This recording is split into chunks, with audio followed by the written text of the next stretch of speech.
Why have I chosen to express? Poetry as a medium of expression has come to me differently as a trail of ideas and images, thoughts and reflections, memories and remembrances. I do not know what it to tell about Devdas, Chandramukhi, Harishchandra, Rohit and Sabya, Bhartrihari and Pingla, Rahul and Yasodhara. Should it be Sivatandava, you and I, Paramatman and Atman, Sagun Brahma or Nirgun Brahma? Should it be about the art and architecture, myth and motif, about the rock cut temples, terracotta temples, sculptures and figurines, Bamyan Buddhas, the Maravar caves, artisans making Buddhas in Mongolia, Cambodia, Tibet and Vietnam, Tawang Monastery, Taxila, Nalanda, Bikramsila, Odantapuri, Puspogiri, Phahyan, Huensang, Megasthenes and their travels of India. Travels of India. Now say you, what shall I write about? About Aryabhatta, Barah Mihira, Nagarjuna, Panini, Kalhana, Karna, Draupadi, Sita, Savitri, Sati, or Pope John Paul II, Mother Teresa, Sai Baba, Swami Vivekananda, Ram Krishna Paramahansa, or away from all these shall I talk about India's tryst with freedom, the midnight freedom, poverty and underdevelopment, hunger, migration, gender bias, women studies, human rights, civil rights, child welfare, and developmental programs. What has this lockdown taught us to be? How to cope up with this pandemic?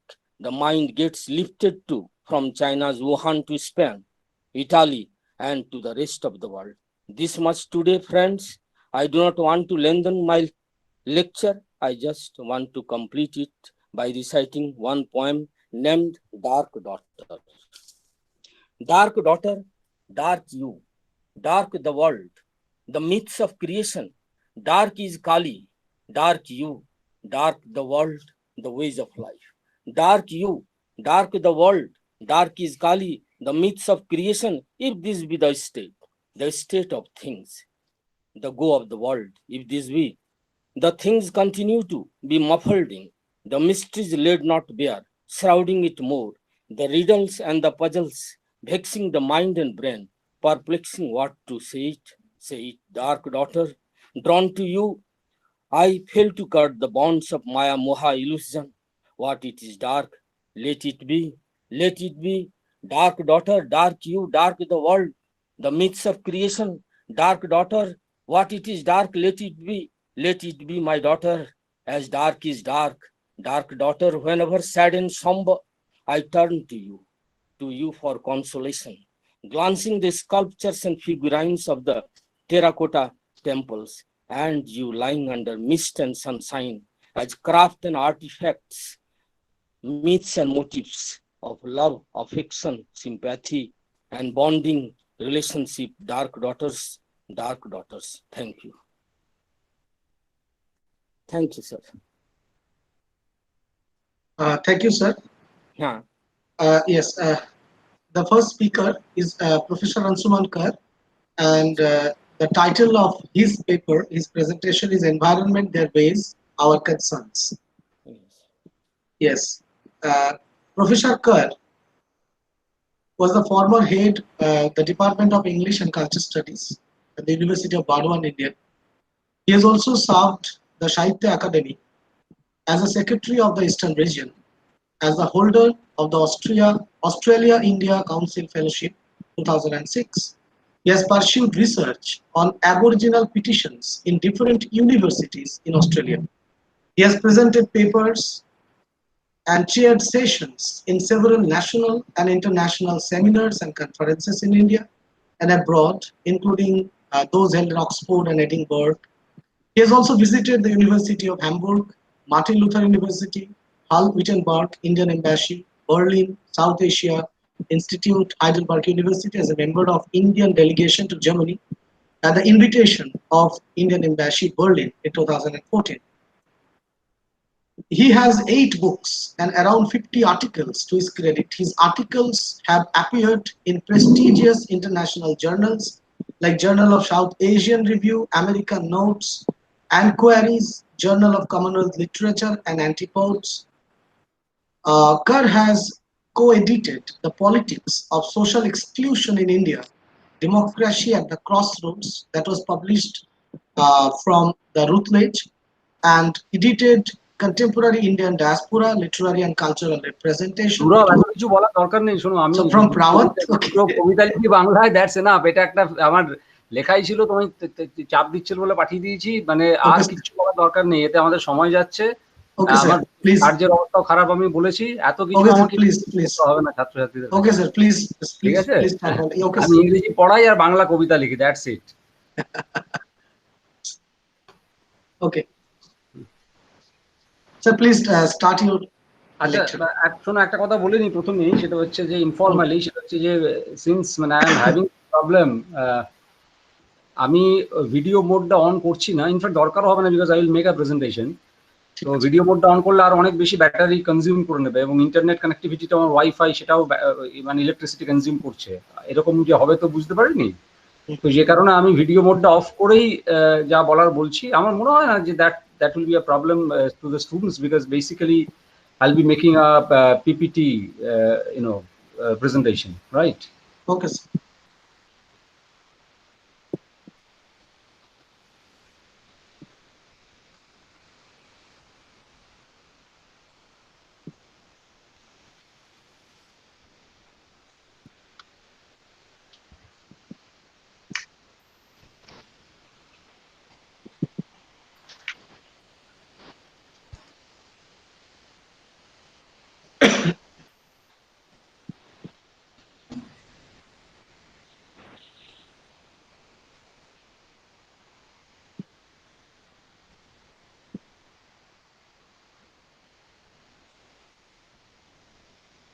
দাঁড়াও, এটা আবার একটা সমস্যা করছে আজকে।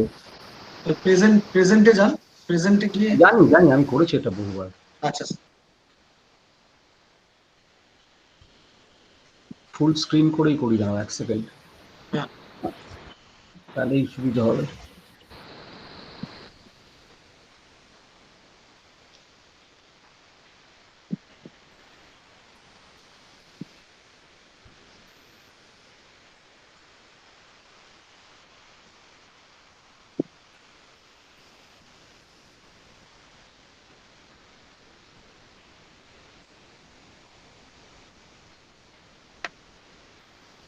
দাঁড়াও, আজকে এটা নিচ্ছে না, সামাও একটা সমস্যা হচ্ছে, কি মুশকিল হলো। স্যার নেবে একটু সময় নেয়, অনেক সময় নেয়। হ্যাঁ, সার্ভারে প্রেশার থাকলে হয়।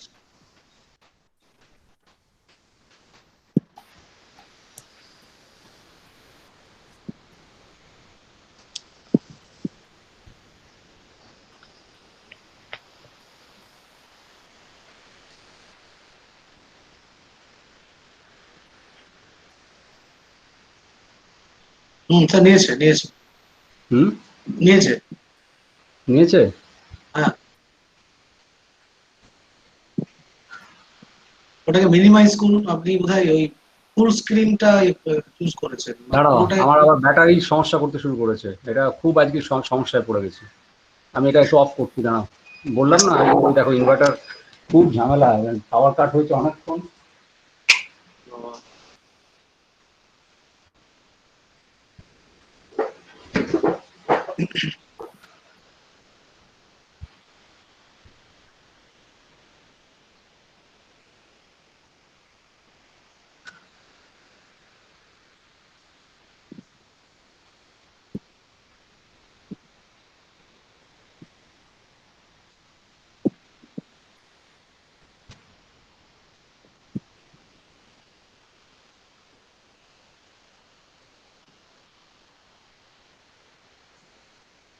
নিচ্ছেই না, আবার কি যে সমস্যা হলো। যেদিন সমস্যা হয় সেদিন এরকমই ঝামেলা করতে হয়, টেকনোলজির এই হচ্ছে সমস্যা।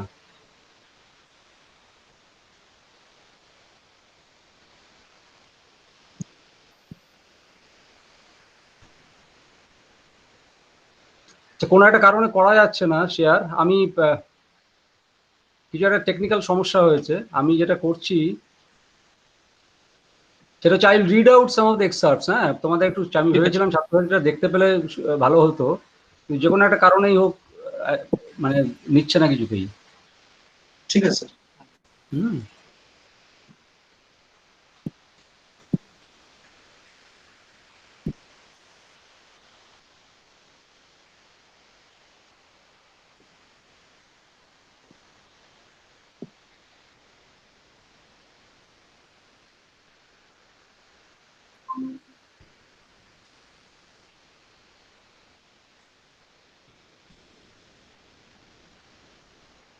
আরেকবার চেষ্টা করে দেখি, দাঁড়াও, যদি নেয়।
হ্যাঁ স্যার, নিয়েছে।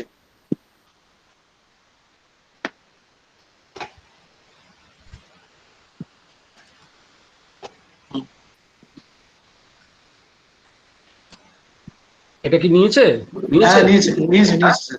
হ্যাঁ স্যার। যাক, ঠিক আছে, অনেকক্ষণের চেষ্টার পরে আলটিমেটলি এলো। Thank you so much for your patience. অমৃতদা, হিমাদ্রিদা জয়েন করেছে, দুই স্টলওয়ার্ডস, ওদের দেখেই তো আমার ভয় লাগছে। So anyway, let me begin formally. It will be a very brief talk though, because I'll have to finish by 12:45 probably. 30 minutes I have with me. And deliberately I have titled my talk, Environment, Their Ways, Our Concerns. Uh, In fact, I'll be operating through a binary here, there and our. And some of you who are tired of binaries, who keep on questioning binaries, might question my position as well. But this is something that I'll have to do. I'll have to do.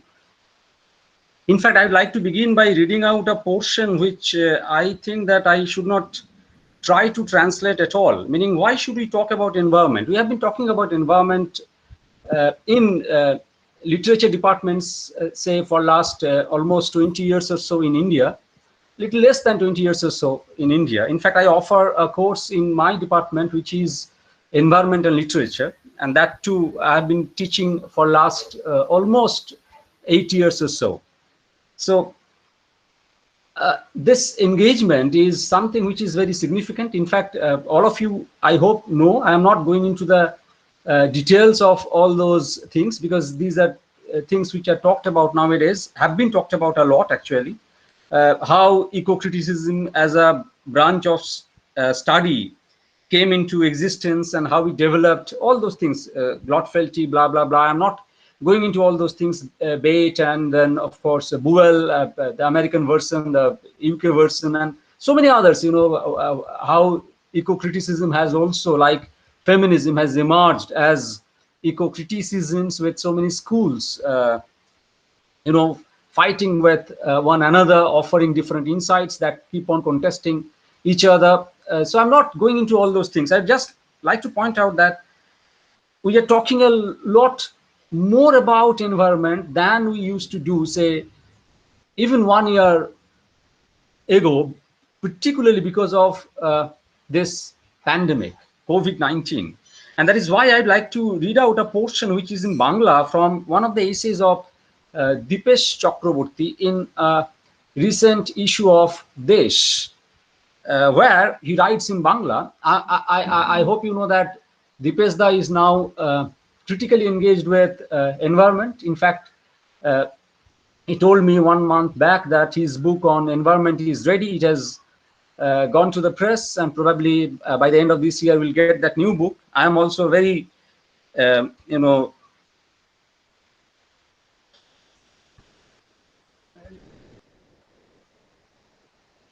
eagerly waiting for that book. Yes, I have found it out. It's in my phone, so that's why I took just 2 minutes to find it out. Just let me read out just a portion from Dipesh Da's essay. In fact, those of you who are interested in knowing more about Dipesh Chakraborty's stance on environment, you can, if you at all are interested, if you can, you know, watch a few YouTube links of some of the talks of Dipesh Da on environment, and particularly some of the talks in which he has used Rabindranath, which are very interesting indeed. But this is what he writes here. মানুষের এই প্রকৃতি ধ্বংসকারী ভূমিকার কথাটা বর্তমান এই অতিমারির পর বারবার উঠেছে। জাতিসংঘের পরিবেশ বিভাগের অধ্যক্ষা বলেছেন, করোনা ভাইরাস প্রসূত এই সংকট যেন মানুষের উদ্দেশ্যে প্রকৃতির উচ্চারিত একটি সতর্কবাণী বহন করে এনেছে। মানুষের খনিজ শিল্প, খামারের কাজ, মানুষের বসতি বিস্তার, রাস্তা গড়া, বন্য প্রাণীর চোরাচালানের ব্যবসা ইত্যাদি মিলে আজ 1 লক্ষেরও বেশি প্রাণী প্রজাতি বিলুপ্তির পথে। অনেক প্রাণীবিদ বিজ্ঞানী ভাবছেন পৃথিবীতে প্রাণের ইতিহাসে আজ পর্যন্ত যে 5টি মহাবিলুপ্তির কথা আমরা জানি, যার শেষটিতে ডাইনোসরদের বিলুপ্তি ঘটে, মানুষের কর্মফলে আজ যেন তার 6ষ্ঠ অঙ্ক প্রণীত হতে যাচ্ছে। So this is precisely why we should be engaging ourselves with environment and other related issues of environment in the present day situation after COVID-19, or I shouldn't say after COVID-19, when we are going through, you know, this corona attack. And this is exactly where I'd like to take you back to this speech of Greta Thunberg, with which you are all familiar. In fact, I have picked up the you or their ways, you know, implying this you from this speech of Greta Thunberg, in which it's not a very long speech, a very short one available on net. Once again, those of you who are interested in having a look at the full speech, you can do so, of course. And this is what she said in that speech. For more than 30 years, the science has been crystal clear, which is true. How dare you continue to look away and come here saying that you are doing enough, when the politics and solutions needed are still nowhere in sight? So look at here, Greta is talking about politics. Greta is talking about solutions. And this is something which is very important. Meaning in his essay, Dipesh Da was also in an oblique way talking about politics when he talked about খামার বাড়ি, রাস্তাঘাট, বন্য প্রাণী চোরাচালান, খনিজ শিল্প. He was talking about this side actually, and this is something that we should be talking about more and more when we talk about environment, particularly you know, when we are located in a space which is called India. In fact, let me also tell you that if you go through this book, which too Dipesh Da has referred in this essay of Desh, Half Earth, Our Planet's Fight for Life. It's written by a very important scientist of Harvard University, retired scientist, Edward O. Wilson, in which Wilson has argued that we need to now you know, leave almost half of the earth for the flora and the fauna, for the plants and the animals. Of course, how far this is possible, that is another question, but it's a kind of a metaphoric gesture that he is talking about, a gesture that we should show in order to save ourselves actually. And also the other important thing is the life of the planet, which also is something that so many times we forget. Meaning this is more or less is known as a kind of an anthropocentric position, and that is something that they are criticizing when they are talking about the life of the planet, that we should keep in mind that the planet has its own life, which is something very important and which so often we forget. And in that context, you know, Dipesh Da has also talked about a letter of Rabindranath, and that's why I have told you that Rabindranath is so important to our thinking. Even আমার ভয় লাগছে এখানে একটু রবীন্দ্রনাথ নিয়ে কথা বলতে, অমৃতদের রয়েছে, ভুলভাল পাচ্ছে না বলে ফেলি, কিন্তু দীপেশ দাই আমার ভরসা। He was actually referring to a letter written by Rabindranath to Ramendra Sundar Trivedi. রবীন্দ্রনাথকে একটু ঠাট্টা করা হচ্ছিল, হাসি মজা ঠাট্টা করা হচ্ছিল, তার উত্তরে উনি একটা অবস্থান নেন এবং তার উত্তরে আবার রামেন্দ্র সুন্দরকে এই চিঠিটা লেখেন। আমি ডিটেল কনটেক্সটে যাচ্ছি না, যারা আগ্রহী তারা দীপেশ দার একটি বক্তৃতা আছে ইউটিউবে শুনে নিতে পারো ছাত্রছাত্রীরা। But this is what Rabindranath wrote in that letter, and that was written on 29th February in 1912, when he even did not receive the Nobel Prize. He wrote, once again I'm not translating it into English, I'm just reading out the Bangla. আমি মানুষ, এই জন্যই আমি ধুলা মাটি জল গাছপালা পশু পক্ষী সমস্তই, look at here the absolute identification of Tagore as a human being with ধুলা মাটি জল গাছপালা সমস্তই পশু পক্ষী সমস্তই. This is the life of the planet that I was talking about. This is a biocentric position that Tagore was actually taking.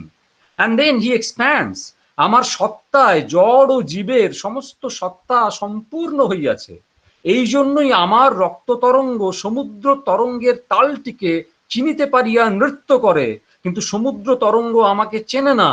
এই জন্য আমার প্রাণের সুখ গাছপালার প্রাণের সুখের সঙ্গে যুক্ত হইয়া এমন প্রফুল্ল হইয়া উঠে, কিন্তু গাছপালা আমাকে চেনে না, আমার স্মৃতি তাহাদের মধ্যে নাই। What he was trying to mean that they don't have my memory, in their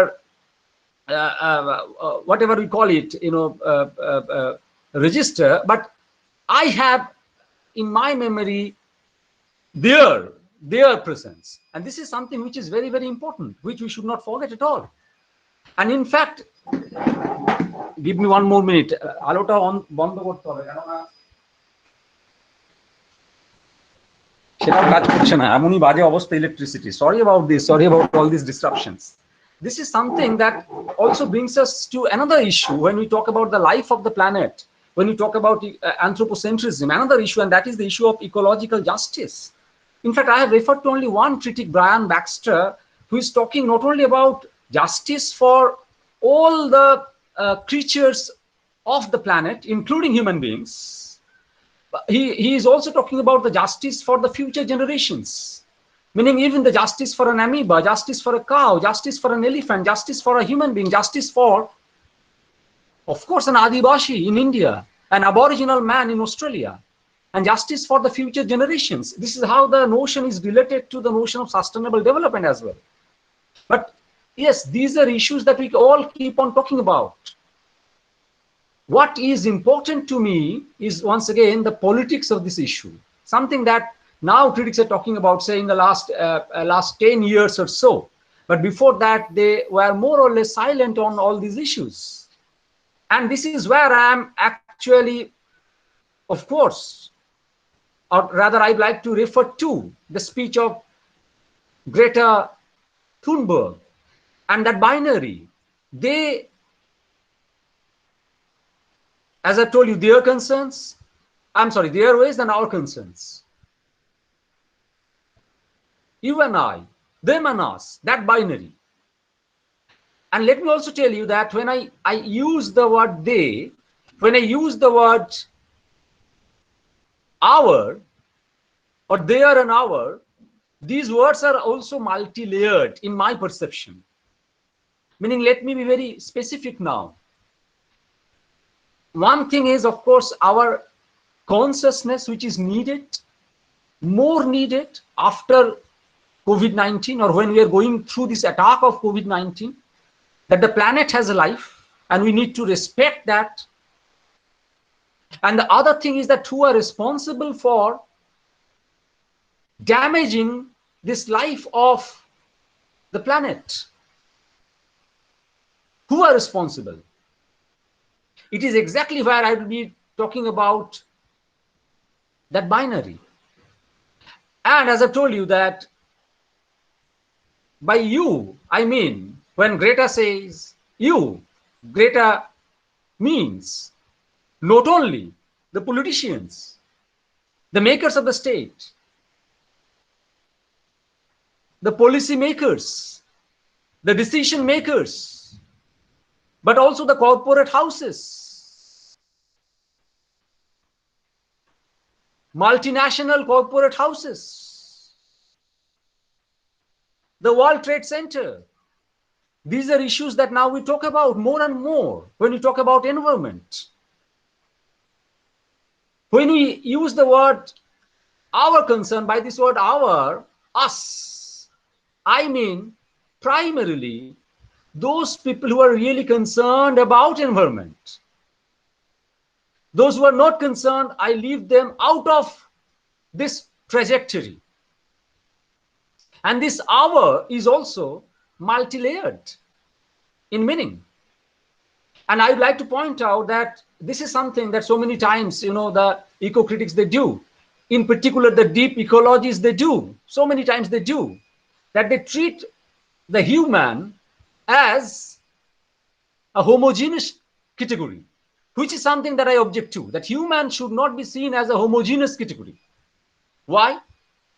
Because, and this is something probably that Brian Baxter was also talking about, that when you talk about the Adivashis, they are not that much responsible as say, the educated elites of a state regarding the damages done to nature.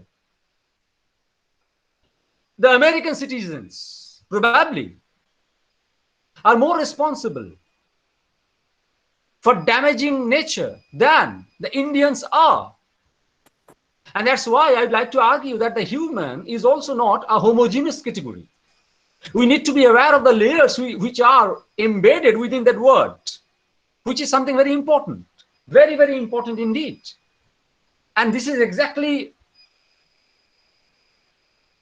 the point from which I'd like to take you to two of the Indian thinkers who have written a lot on environment in the last 15 years or so. One of them is, of course, Ram Guho, and I am referring to one very important essay of Ram Guho, which is also freely available on net, Radical American Environmentalism and Wilderness Preservation, a Third World Critique, where he has strongly argued that that anthropocentric position needs to be contested, the American one in particular, the position that the deep ecologists, they occupy.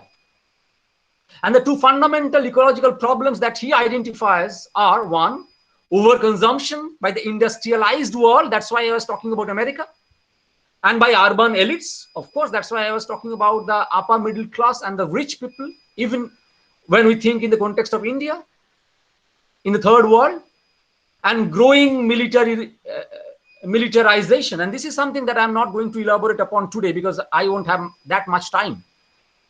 In fact, he has also argued that when we approach, this is why I told you that this hour is multi-layered. Because who are we? We are the Indian academics who are thinking about environment, the citizens of India who really are concerned about environment and who are writing from India. So our responses will be different from the responses of the American deep ecologist or the responses from the general American even citizens. Look at here how he is distinguishing between these two forms of environmentalism. He writes in that book, in the West, the environmental movement stemmed from a desire to protect endangered animal species and natural habitats. That was the primary cause. True, right? Bang on target he is. In India, however, it arose out of the imperative of human survival. That is why so many times, and this is something that I keep on doing in my classes on environment and literature as well, that while talking about environment, you cannot simply talk about the plants and the animals. Sometimes you need to talk about the human beings who are evicted because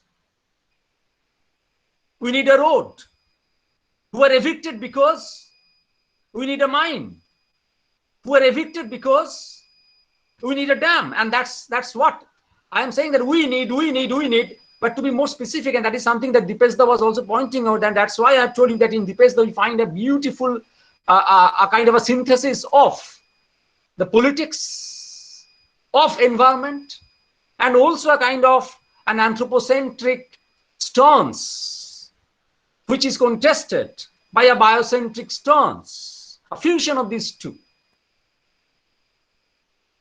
And that's why let me repeat once again, that when we are talking about this, that we need, when I say that we need, actually the state needs all these things. Actually, the corporate houses need actually all these things. And that's why, think of the Chipko movement.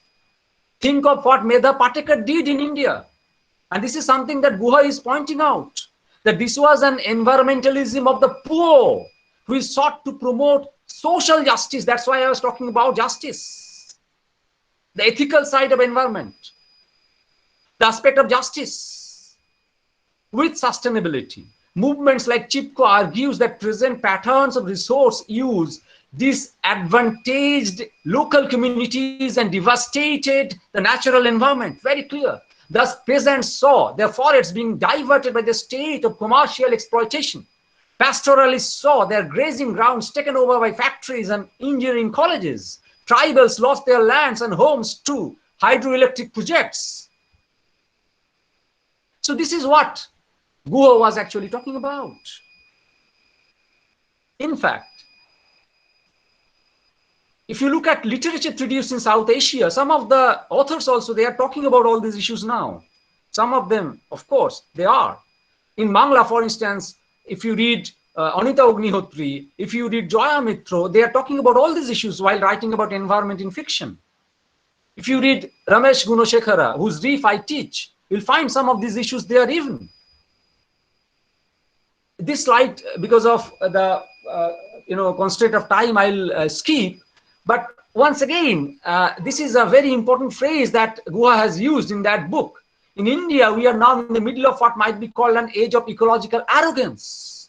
With rare exceptions, politicians are bitterly hostile to environmental concerns, in part because they think only of a 5-year electoral cycle, in part because they are beholden to mining and energy magnates. True, both of these arguments are true. Bitter they might be, but true.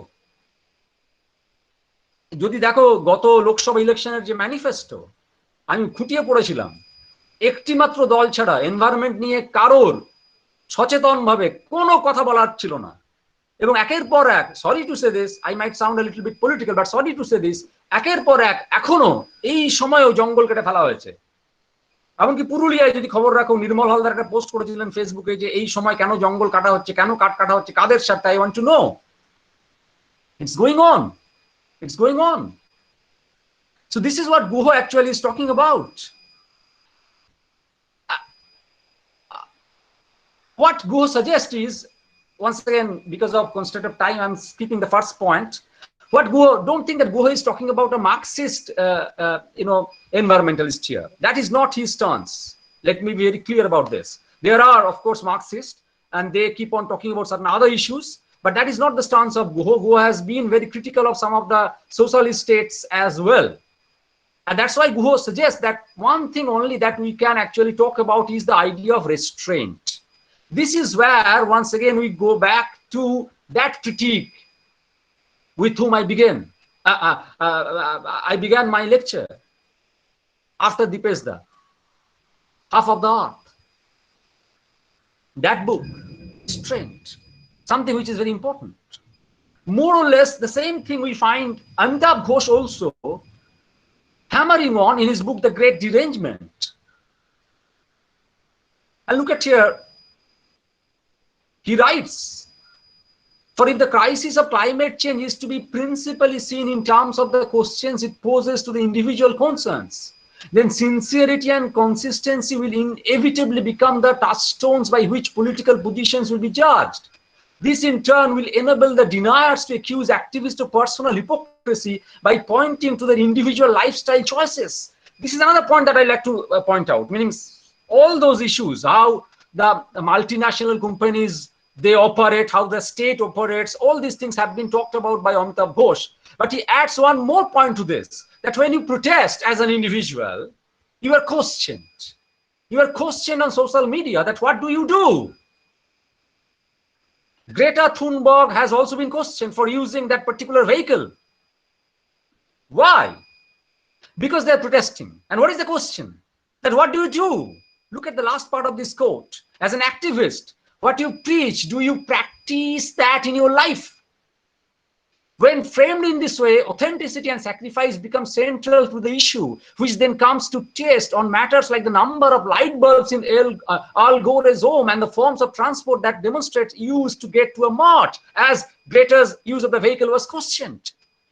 Two be more specific, ছাত্রছাত্রী যারা হয়তো প্রথম এই কথাগুলো শুনছো, ছোট করে বলতে এরকম দেখবে অনেক কথা উঠেছিল যে আমরা এই যে জল অপচয় করি, এটা বিরাট বড় একটা ড্যামেজ হচ্ছে। আমরা যে আলো জ্বালিয়ে রাখি, এটা বিরাট বড় ড্যামেজ হচ্ছে। Damages this are, but nothing in comparison to the damages done by the multinational corporate houses. This is true, যে আমরা হাত ধোয়ার জন্য যতটা জল অপচয় করি তার চেয়ে অনেক বেশি জল নষ্ট করা হয় পেপসি বানাতে, কোক বানাতে। I am naming a few companies. Sorry about that. So this is another politics of the corporate houses that blame the individuals, find faults with them, raise moral questions regarding what they preach and what they practice, point out the gap between these two, make them sound inauthentic, question their credibility. And Ghosh is actually contesting this, and he is making it very clear that such moral questions should be detached from the environmental issue now, when we are talking about the political aspect of environment, of the damages done to environment. So that these are our concerns. Some other issues I wanted to highlight, but once again, sorry about this, my time is running out and I'm facing a lot of problems here as well. একেবারে অন্ধকারে বসে আছি এখন, তোমরা ধারণাই করতে পারবো না, এক কোণাও আলো নেই, কাজে একটু ডিফিকাল্ট হয়ে যাচ্ছে আমার জন্য। But as I told you that ultimately Ghosh, if you go through that book, very much like Guha also, ends on a note of optimism. What is that? He writes that bleak though the terrain of climate change may be, there are a few features in it that stand out in relief as signs of hope, a spreading sense of urgency among governments and the public. Not all governments, in some governments, of course. The emergence of realistic alternative energy solutions. True. Some scientists are always in search of those solutions. Widening activism around the world. True. And even if you signal victories for environmental movements. True. But the most promising development, in my view, is the growing involvement of religious groups and leaders in the politics of climate change. Pope Francis is of course the most prominent example, but some Hindu, Muslim, Buddhist and other groups and organizations have also recently voiced their concern. This is an area where I don't agree with Ghosh, because I think that mixing up religion with the political aspect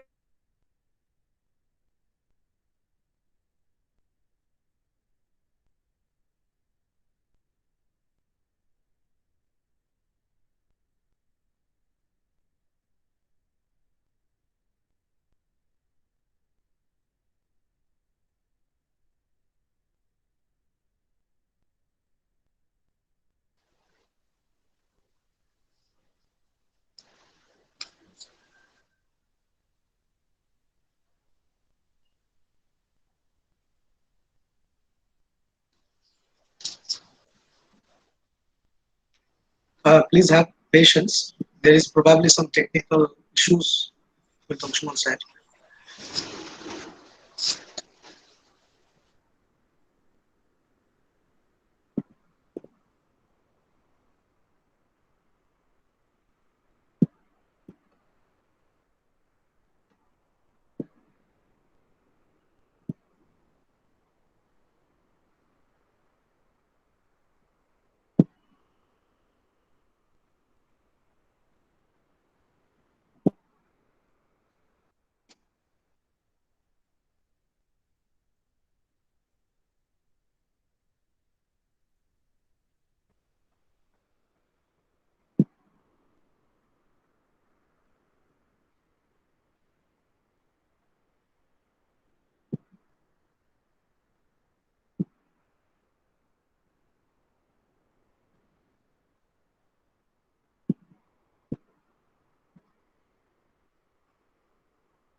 We are sorry that due to some technical problems, Anshuman sir has got disconnected because obviously there was no electricity as he has shared with us.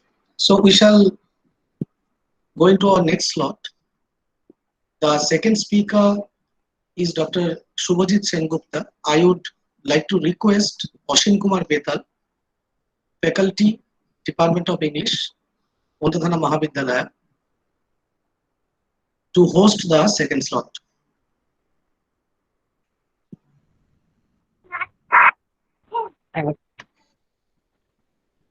Hello. Yes, you're audible. Good afternoon, dear professor, scholar, faculty members from various colleges and universities from the state and abroad, and my dear students. Me, Osim Kumar Betal, faculty member, Department of English, Ondadhana Mahavidyalaya, and a research scholar, Lord Mithila University, Darbhanga, Bihar. I would like to thank Dr. Anshuman Kaur for his extravagant, thought-provoking observations on environment. That is very serious issue nowadays, rather in pandemic situation. Now I acknowledge the presence of our another honorable speaker, Dr. Subhajit Mukherjee, Dr. Subhajit Sengupta, Associate Professor of English, the University of Burdwan, Dr. Subhajit Mukherjee, Dr. Subhajit Sen Gupta began his career in the academia in 1999 and is presently associate professor and head in the Department of English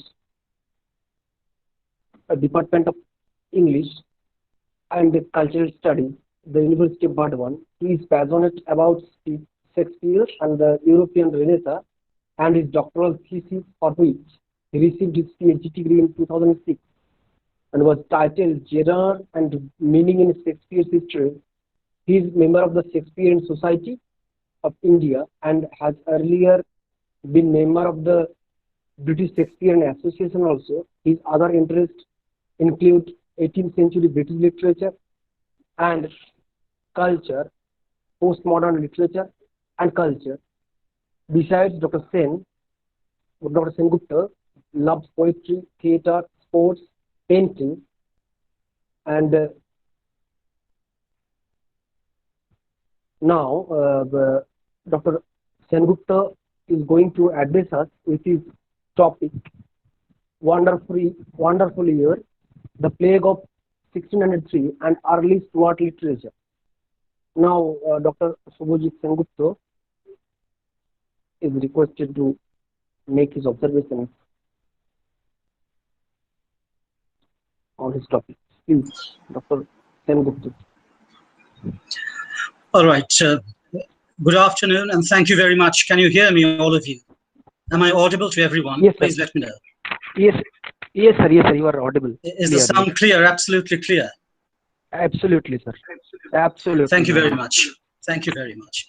Now, since I've only half an hour to speak, and I'm not sure if I too will be interrupted as Anshuman was a while ago, I'll get to business straight away. And I'll make this presentation. Just let me know if the presentation is appearing on your screens. But first, before I do that, let me thank Onda Mahavidyalaya for having so kindly asked me to make this presentation. Thank you very much. And thank you to all the participants who are here. And I hope that we can have some interaction, time permitting and technology permitting, at the end of whatever I have to say to you. Yes, all sir. right. Now just let me know if the presentation is appearing on screen. Just give me a while.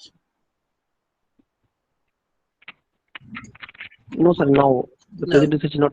I've not yet started it. Okay, sir.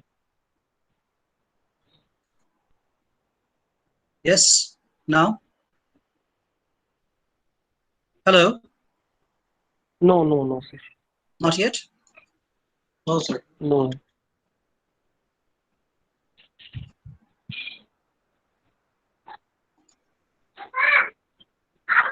Just give me a moment. All right, give me a moment. Yes, sir.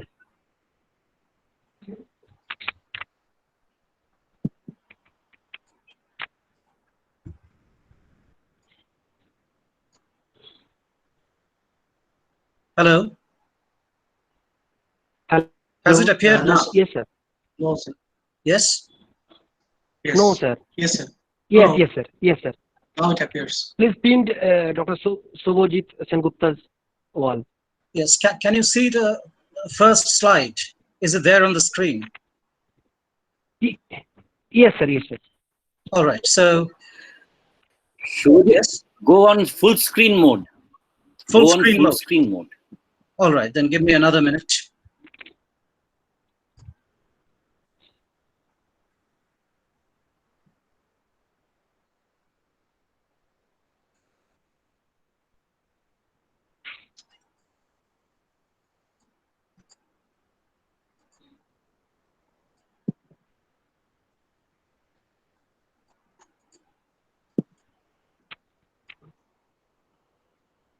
Is anything appearing on the screen?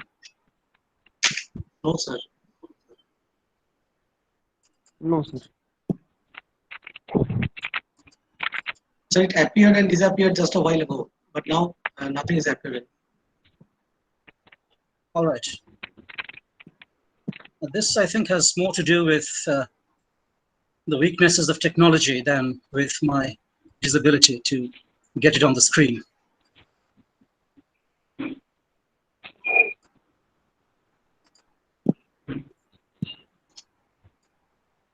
If the if full screen is not available, What about now? whatever it is. Yes, sir. It has appeared. Yes, sir. It has appeared? It is coming. Can you see it on the screen now? Yes, sir.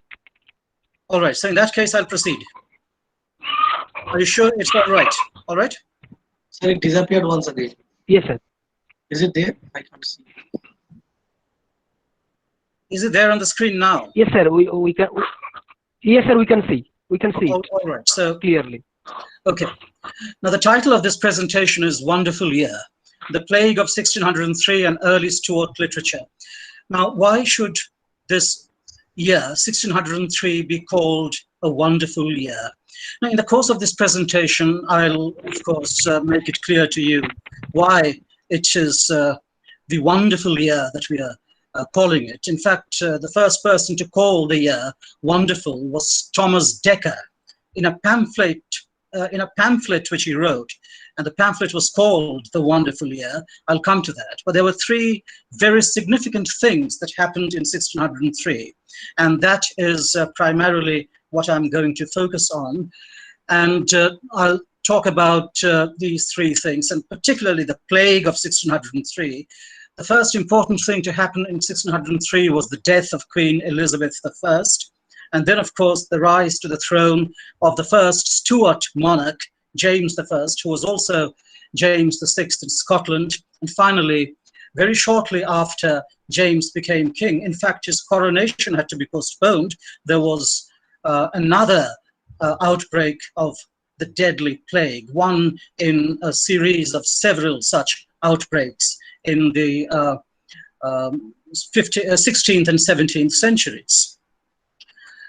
Now, the first great plague was, of course, the 1348 plague, called the Black Death of 1348.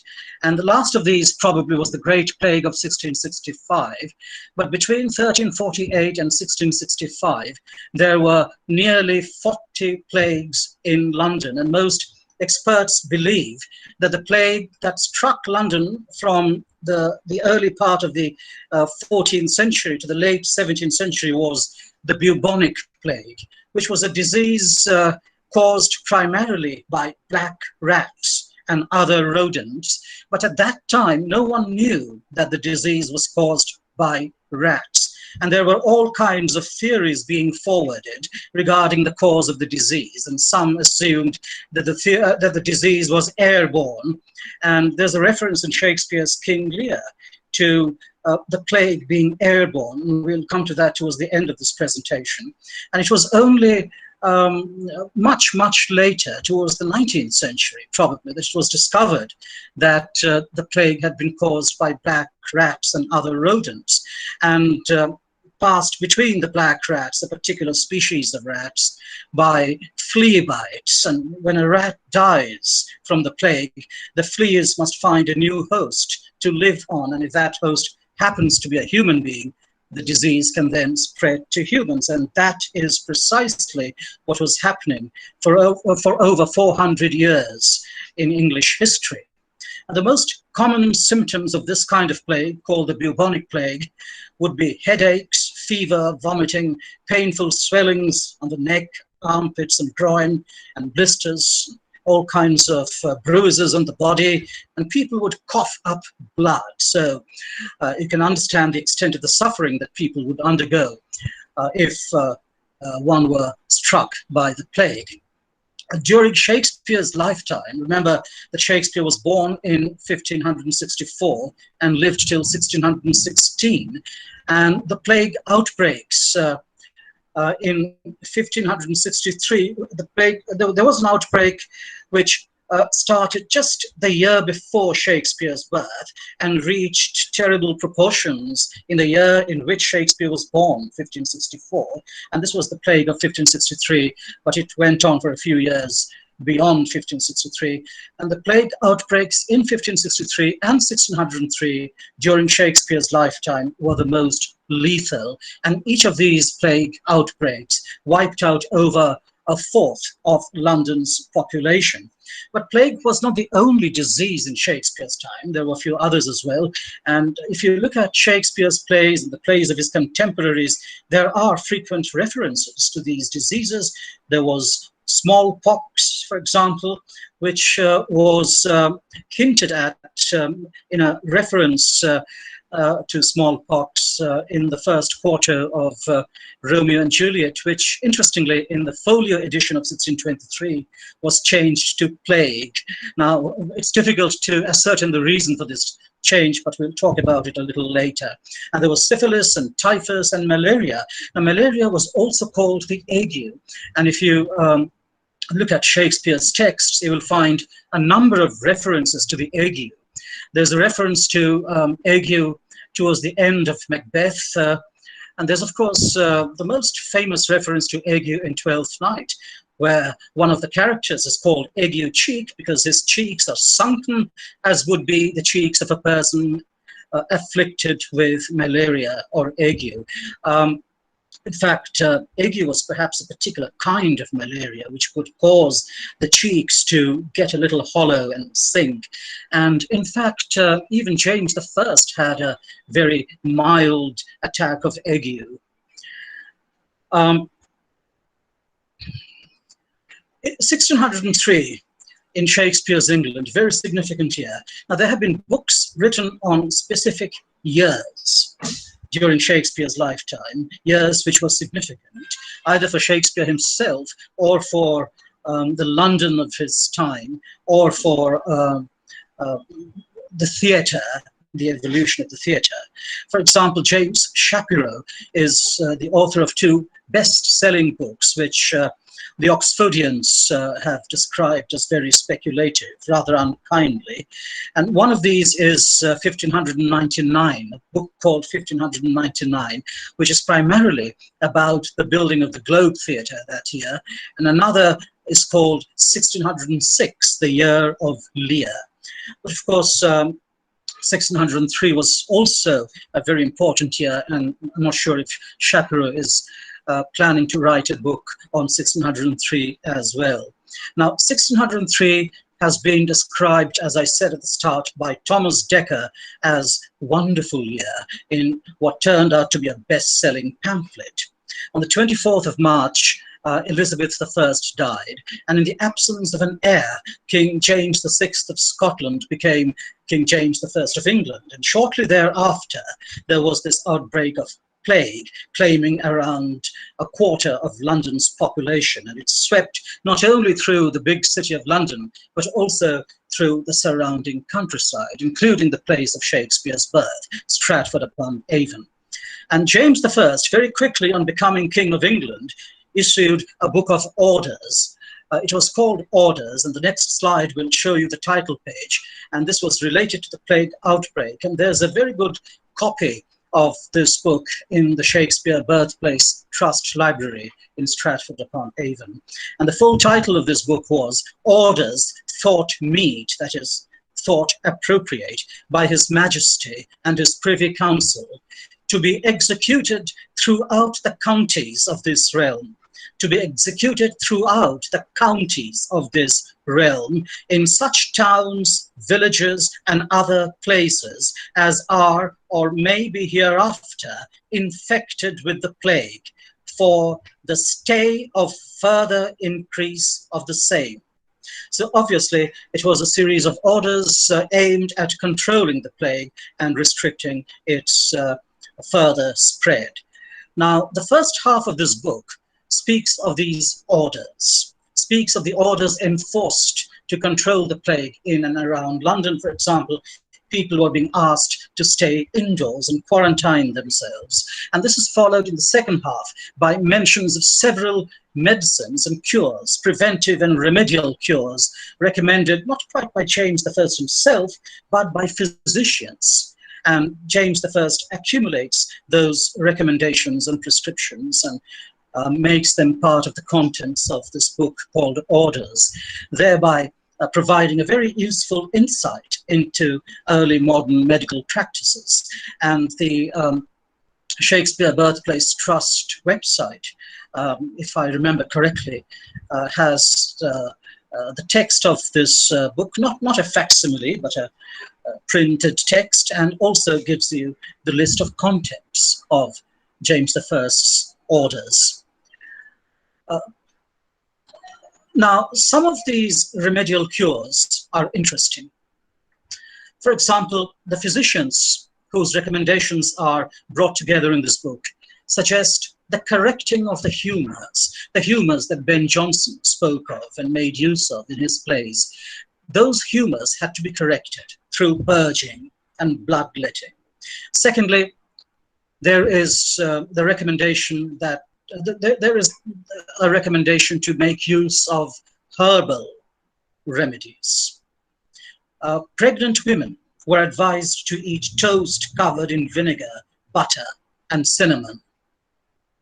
The poor were told, since the poor couldn't always afford toast and vinegar and butter and cinnamon, they were told that they, and I'm quoting, may eat bread and butter alone, without the vinegar and without the cinnamon. And if they couldn't toast the bread, they could eat it as they had it from the market. And butter was seen as a preservative against the plague. And those already suffering from plague sores, that is before they had laid their hands upon this book and had come to know of these cures and remedies, they too could cure themselves with a warmed mixture of onions, butter, and garlic. And if there were any who couldn't afford even that, and some were terribly poor in Shakespeare's England, one could simply lay, as the text says, a load of bread to it, that is to the sore. So a bit of bread had to be applied to the sore, hot as it cometh out of the oven. Now, people actually believed in these cures. Medical science was at a very early stage of development. And of course, today, though we may really brush these recommendations and remedies aside as pure gibberish and nonsense, people in those times, including the King of England, actually believed in these cures. Mind you, they formed the contents of a book authored by the king himself. Now, while going out of doors, people were advised to hold herbs in their hands or drape a handkerchief around their mouths, which had been mouths and nostrils, which had been previously dipped in vinegar. And this is some sort of a precursor to today's medical face masks that we are talking about so frequently. And this is an interesting picture. And to the right, you have Shakespeare, and between Shakespeare and the figure on the left, you have a portrait of James I. But the interesting part of this picture, obviously, is the figure on the left. And he is a plague doctor. And the clothing worn by plague doctors is some sort of an early primitive version of the PPEs, which are in such short supply today. And this clothing was intended to protect the plague doctors from airborne diseases, and was introduced around 1619, of course, much after 1603, the year that we're talking about. And it was believed that the plague was possibly an airborne disease, and so this sort of clothing was meant to protect the plague doctors from airborne diseases. But the beak shape around the nose was already prevalent in 1603, and it was stuffed with aromatic herbs such as lavender. People who walked out into the streets were advised to carry herbs in the palms of their hands, and the doctors stuffed the beak that they had upon their noses with aromatic herbs. Lavender was frequently used. Now this brings me to another important book, the one that I mentioned a while ago, Thomas Decker's The Wonderful Year, which also, like James's book, was published in 1603. And let's see what the title page says. It was printed in London, printed by Thomas Creed, but that's not the most important part of it. It's towards the top. The Wonderful Year, 1603, wherein is showed the picture of London lying sick of the plague. But of course, there was something happy about 1603 as well, the rise to the throne of James I. And Decker writes about that as well. But he initially writes about Elizabeth's death. And look at what he has to write about the moment of her passing away. It was as if she were commanding, she who had commanded the court of humans in England was now subject to the command of the heavens and was responding to the summons issued from above. Let's quickly pass through this because the main subject of our discussion is the plague, but I'll just ask you to take a look at what Decker has to write about Elizabeth's death. This is only a small portion of what he writes in the book. The summons made her start. Of course, he's imagining this because he was not anywhere close to the dying queen, but he imagines that there was a summons from heaven, and the summons, sorry, it's misspelled in the slide. That was an inadvertent error. Summons, S-U-M-M-O-N-S. The summons made her start. It surprised her. But having an invincible spirit did not amaze her. Yet whom would not the certain news of parting from a kingdom amaze? But she knew where to find a richer. That is, she knew where to find a richer kingdom than the one that she had been ruling in England, and that was in heaven, and therefore lightly regarded the loss of this. And she didn't make much fuss over the loss of her earthly kingdom when she heard the summons from heaven, and therefore lightly regarded the loss of this, and thereupon made ready for that heavenly coronation, being, which was most strange, most dutiful to obey, that had so many years so powerfully commanded. That is, this queen, who had for so many years so powerfully commanded the people on the earth, her subjects, was now most dutiful in obeying the commands of heaven. She obeyed death's messenger and yielded her body to the hands of death himself. She dies, resigning her scepter to posterity and her soul to immortality. And then he writes, Decker, of the coming of James I.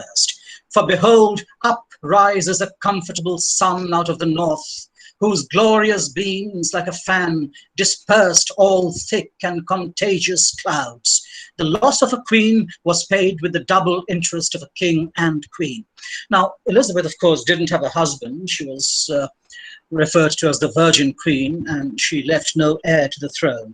And the loss of the queen, Decker says, was paid with the double interest, because James not only became King of England, but he also brought with him to England his Danish queen.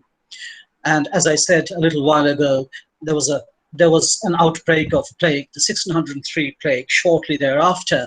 And in fact, James I's coronation had also to be postponed because of that outbreak. Just a moment. Now, Dekker then goes on to write on the plague of 1603, and see what he writes. A stiff and freezing horror sucks up the rivers of my blood. My hair stands an end with the panting of my brains. Mine eyeballs are ready to start out, being beaten with the billows of my tears. I'm not sure if Shakespeare knew these lines, but he was writing something very similar, making use of very similar images in Macbeth, which was written around 3 years later, possibly during the 1606 plague.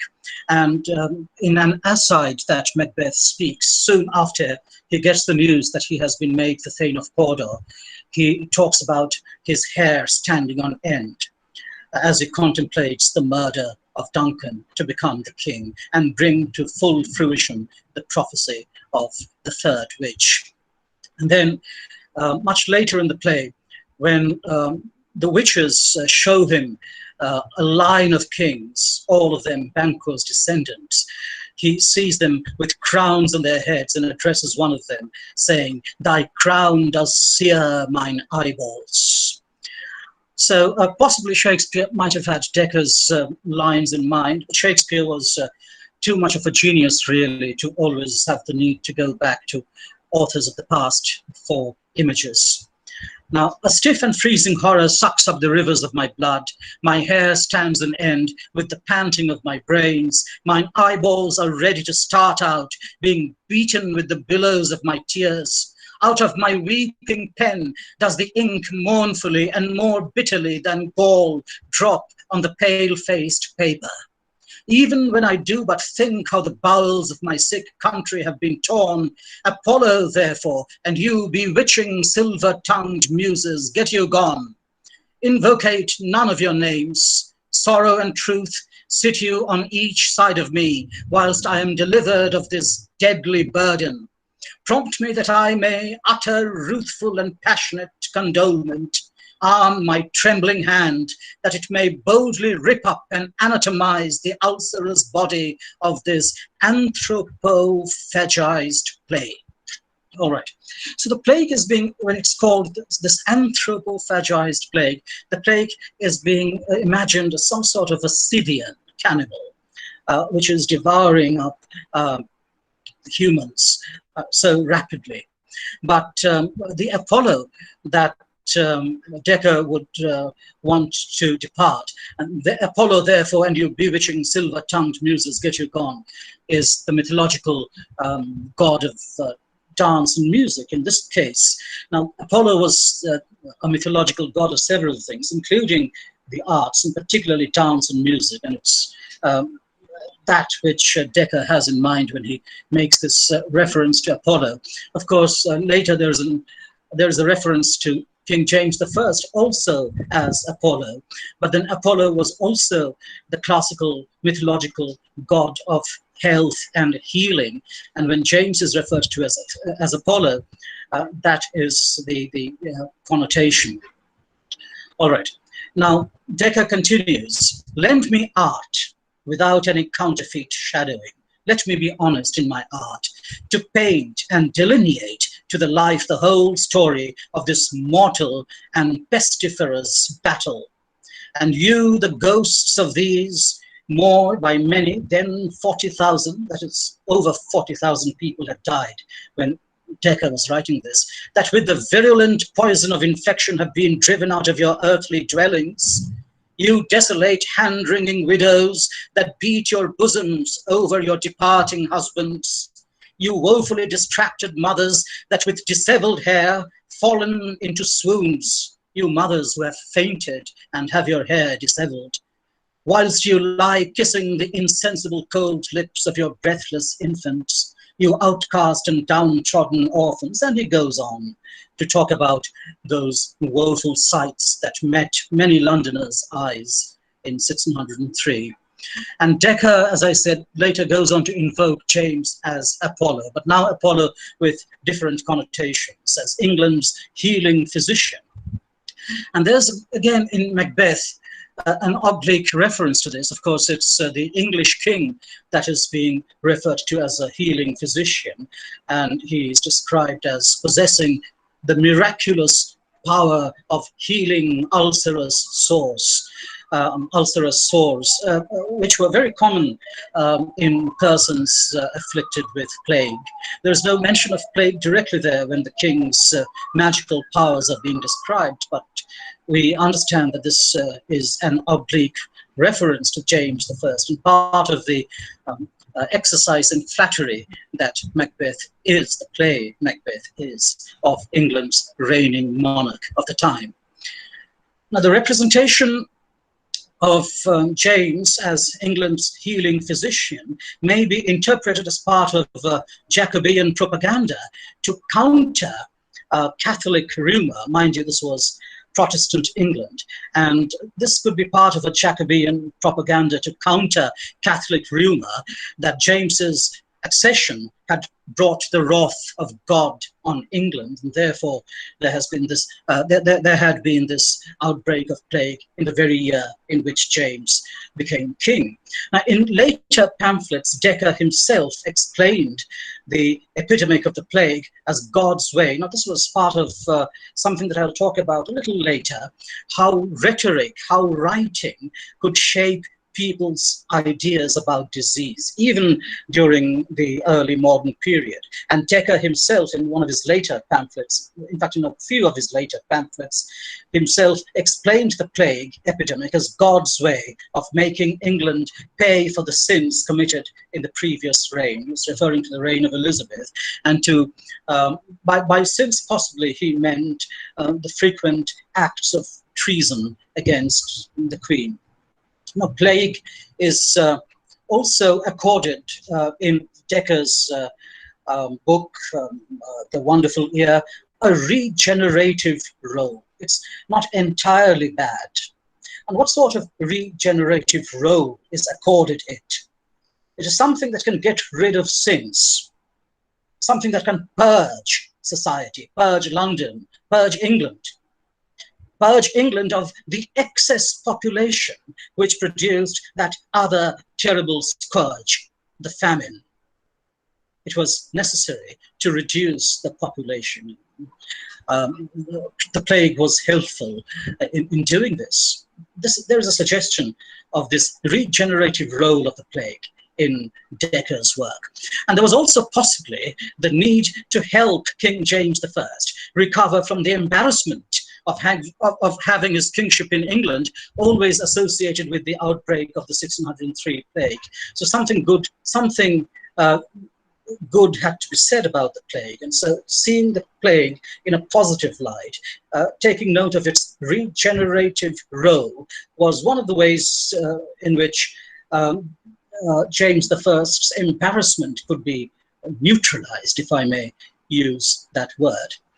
Towards the end of this pamphlet, Dekker offers a very grave warning. Part of the book is in prose, part of it is in verse, and generally the portions which deal with the plague are in verse, and they take a very somber note. And 'tis now the beggar's plague, for none are in this battle overthrown but babes and poor. The lesser fly now in the spider's web doth fly. The lesser fly, the insect. The lesser fly means either the babies and the poor people, not the grown-up people, not the well-to-do people, but the babies and the poor, the lesser fly, now in this spider's web doth fly. The spider's web is a reference to the deadly clutches of death, the plague. But if that great and goodly swarm, the runaways, that has broke through, has run away, all right? Broke through, to break through something is to escape, and felt no harm, in his envenomed snares should fall. Even if those who have run away from the places most affected by plague, if they somehow should still fall within the venomous, poisonous snares of the plague, oh, pity 'twere most tragical. Then that would be indeed very terrible. This is what. So what Decker is suggesting is that although on the surface of things, the plague has most terribly affected the babies and the poor people, those who have managed to get away from the areas most affected by the disease could still be in danger of being infected. Now, there was a person called Lucretius. Many of you have heard of his book, De Rerum Natura, translated into English as The Order of Things, and still available in print. The Penguin Black series publishes it. Now, this book was written during the politically turbulent Rome of the 1st century BC, and it argues, it's a very rational argument that Lucretius offers here.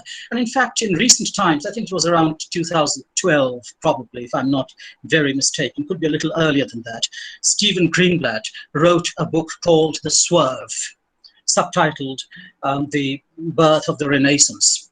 Of course, it sold with a different title in the United States from the title with which it sold in the United Kingdom. And he won the Booker Prize for the book. Now, the book that Greenblatt wrote is primarily about the tremendous influence that Lucretius's book, De Rerum Natura, had in shaping Renaissance thought. Now, Lucretius wrote during the 1st century BC in Rome, and he argues that supernatural explanations of fearful occurrences such as earthquakes and thunderstorms and floods and plagues, were actually very powerful and potential tools in the hands of powerful priests, power-hungry priests, and politicians. Remember, if you have read Julius Caesar, the supernatural explanations that are suggested for the storm and the strange occurrences in nature before Caesar is assassinated. And then Cassius, I think it is, who tells Cinna to look for the true reason rather than believe in superstitions. But if you would consider the true cause, why all these gliding ghosts, etc., why these appear before our eyes, you will find that, and then there's an attempt to counter superstition with more rational explanations. And that passage, I think, that part of Julius Caesar is actually one where Shakespeare is probably going back to Lucretius. In fact, Lucretius's book was lost for several hundred years and was rediscovered only during the Renaissance. And it's suspected that it was deliberately kept hidden beneath the bricks in church walls because it was too radical.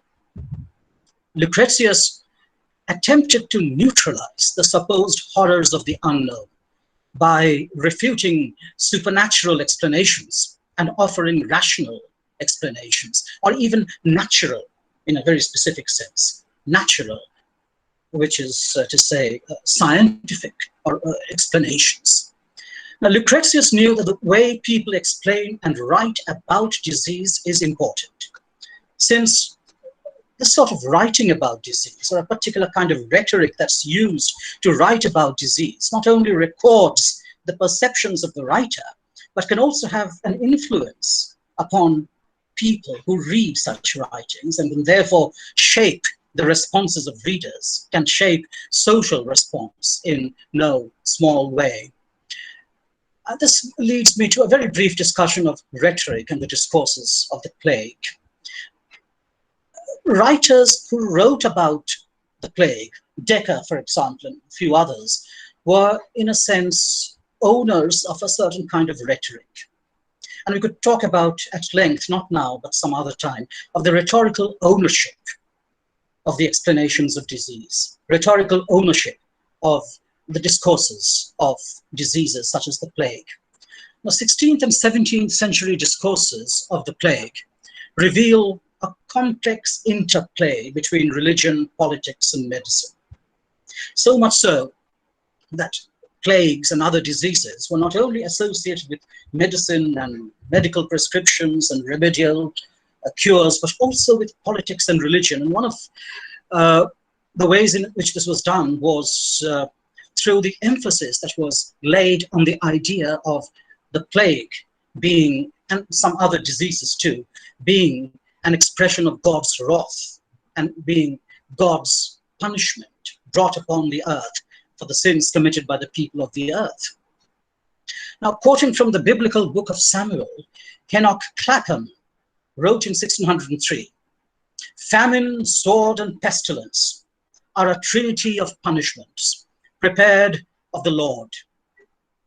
It's the Lord who has prepared this punishment for consuming a people, for the consumption of, that is. This is the English of 1603. But what he means is that this trinity of punishments has been prepared by God for the consumption of the people, or consumption by the people that have sinned against him. In the 16th century, phenomena such as famine, wars, and particularly civil wars and pestilence and other diseases were strategically and rhetorically constructed as God's scourges or God's punishments, his plagues, God's plagues, to punish a sinful people. And this continued well into the 18th century, even when Defoe wrote his Journal of the Plague Year, because the title of the Journal of the Plague Year, as we will discover, talks of visitation, the plague being a visitation, suggesting divine intervention, divine punishment. That's what's implied by visitation, a visitation by the divine. So God's hand was not totally removed from the equation, even as late as the 18th century. Now, let's come back to what we were talking about. Thomas Eliot wrote The Castle of Health in 1539. Now, this was much before 1603. And there also he talks about God's hand.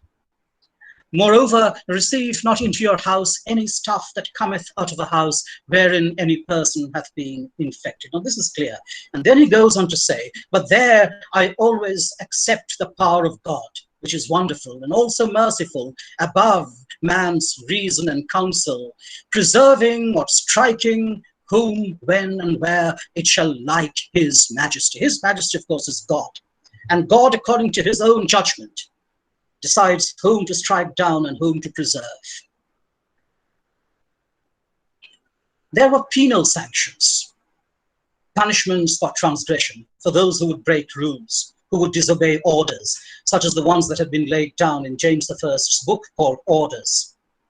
But then it was being suggested that there would be both divine punishment and earthly punishment. Earthly punishment in the form of punishment by law, by the law of the land.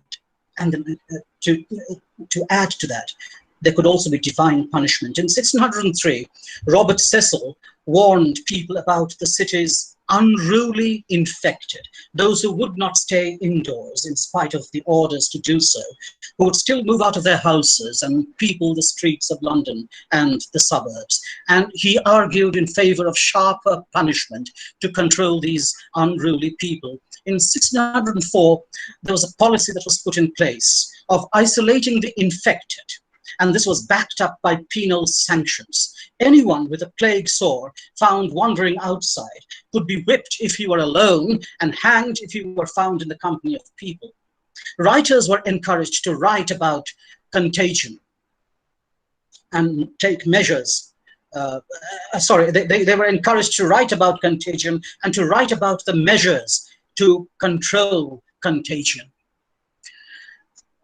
A person called Manning wrote in 1604 that people who disobey the orders and infect other people by coming out of their houses were no better than murderers.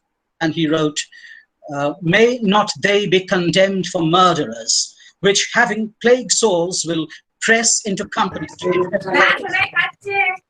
or willfully pollute the air or other means which others are made to use and live by." And Manning, Dear sir, you are not clearly audible.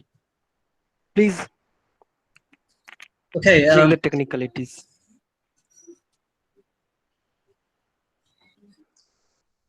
just 1 minute. No, my microphone is switched on. I think Ashim, your network has some issue. Yes. We can clearly listen to him. No problem. Can you hear me now? Yes, sir. Yes, sir. I'll take another 5 minutes, if that's okay with you. Yes, sir. Before we have another technological problem. All right. Okay. Now, But you're audible now. But I think now you're perfectly audible. I'm not speaking anything. I mean, when you said I was not audible, I was silent. Now, can you hear me? Yes, sir. Yes, I can hear you. All right, thank you. Now, in 1604, this is what Manning wrote, and Manning goes on to suggest that keeping the body under control was not only a civic obligation, but also a godly obligation, because it was God's wish that the body should be kept under control. That is what he goes on to write later. And failure to do this, failure to keep the body under control, that's staying indoors, keep the body within the walls of the house, would invite both divine retribution and civic punishment. Now, I'll refer you to a recent anthropologist from 1603 and the writers of 1603. Let us take a long leap and come down closer to our own time. And Mary Douglas is this anthropologist that I'm referring you to. And she argues in a book called Purity and Danger that the rhetoric of contagion and exclusion in writings on the plague, excluding people who were infected, talking about contagion and infection while discussing the plague, has not so much to do with the controlling of the disease, and this is a very significant point that Douglas is making, saying that it has not so much to do with controlling the disease as it has to do with the need to impose order on a chaotic and untidy and unruly society. And thereby, she is suggesting an inextricable link between the biological and the social. And she says, ideas about separating, purifying, demarcating, and punishing transgressions have as their main function to impose system on an inherently untidy experience. So the main function is to impose order, system on an experience, the experience of the towns in those days, the experience of early 17th century London, which was entirely chaotic and unruly. It is only by exaggerating the difference between within and without, above and below. That is, what's in the house and who is in the house and safe and who is outside and likely to infect others, above the social superiors and the commoners and below, etc., that a semblance of order is created. Now let's come finally to Shakespeare, and I'll refer you to some of his plays. But remember, there was an outbreak of plague in 1563, and as an infant born the next year, Shakespeare was very lucky to survive the disease, and Stratford-upon-Avon, the town of his birth, was ravaged by a huge outbreak in the summer of 1564, a few months after he was born. He was born in April, as you know. And up to a quarter of the town's population died. The population was not much, around 1,000 people.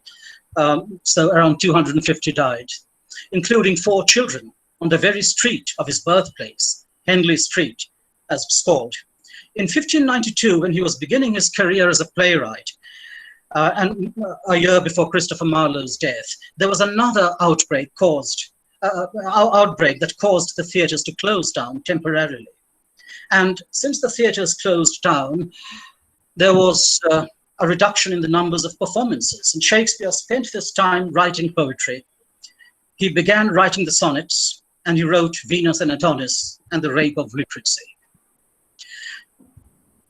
Shakespeare's own experiences of the plague do not find frequent expression in the plays. His real life experiences of the plague are only very scantily and obliquely mentioned in the plays. Romeo and Juliet is important. It was written in 1595, soon after the 1592 plague. And here Shakespeare uses the plague to shape a crucial part of the plot.